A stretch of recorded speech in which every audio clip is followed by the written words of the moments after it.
Shavua Tov, a gute Woche.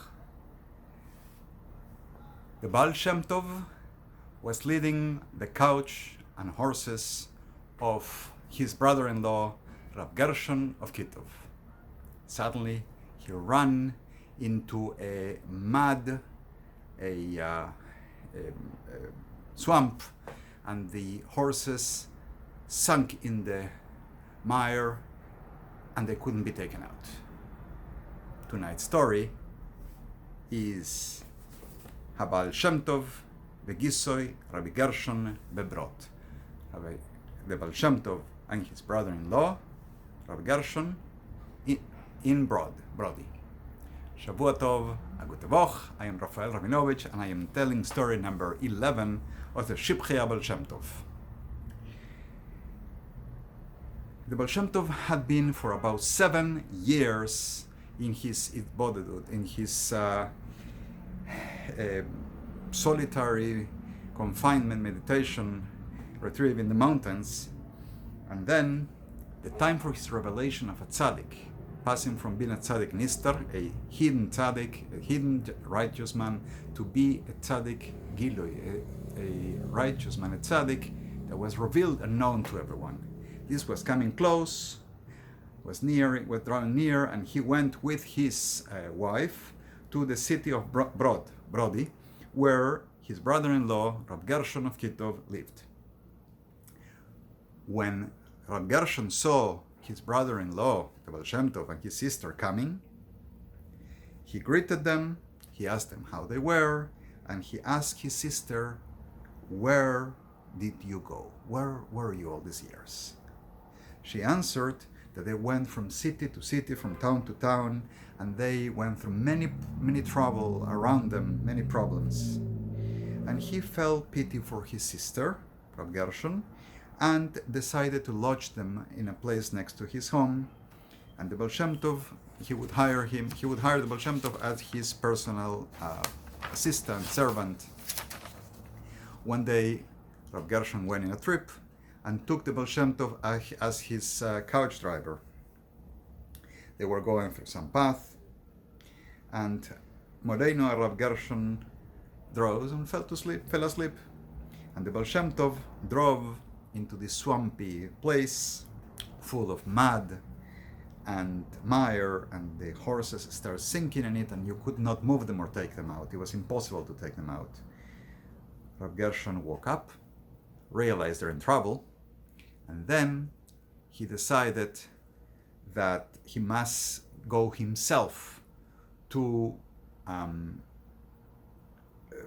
get some Gentiles, some non-Jews from a nearby town to help pull the horses out, because he thought the Baal Shem Tov is not a man, bright enough to learn Torah, and therefore he must be really, he will get lost. He will go and he will, get distracted on the way, forget what he's doing.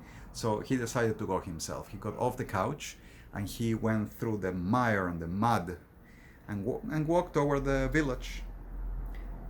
Suddenly, he sees the Baal Shem Tov come in the opposite direction. Very surprised. And he asked him, "Who took you out of there?" The Baal Shem Tov answered, "I only hit the horses slightly, tapped the horses, and merrily they came out of the place." Moreino Rav Gershon replied, "It's impossible to receive even this service from him. There is nothing he will succeed at." It begs the answer, this is my personal view here, doesn't he realize that the Baal Shem Tov just worked a miracle with those horses? But so goes the story. After this, Moreino Rav Gershon of Kitov, rented a place in a village where the Baal Shem Tov would live and earn a living. And in that place, the Baal Shem Tov would achieve great spiritual perfection. There, the Baal Shem Tov built a Beit Itbodedut, a house of seclusion in the wood nearby, and there he would pray and he would learn Torah the whole day, even the whole evening, the whole night, and just come home for Shabbos, for Shabbat. And there he would have the white clothing, and he built a place to bathe, and also a mikveh. And his wife was in charge of the parnas, of earning a living. And Hashem gave her great bracha and success in the work of her hands, meaning she was very successful, and they did well. And the couple was very hospitable. They welcomed guests for Shabbos and gave them to eat and to drink with great kavod, great honor. When a guest would come, she would call her husband, and he would come and serve him. But besides this, they knew nothing about who the Baal Shem Tov was. This is a transitory story between the time when the Baal Shem Tov was in his meditations and the time where the Baal Shem Tov is about to become a revealed tzaddik. There is still a couple of things to happen, which will come in the next couple of stories. You can please give this story a like, subscribe if you haven't done so, share it, tell your acquaintances about the Baal Shem Tov stories.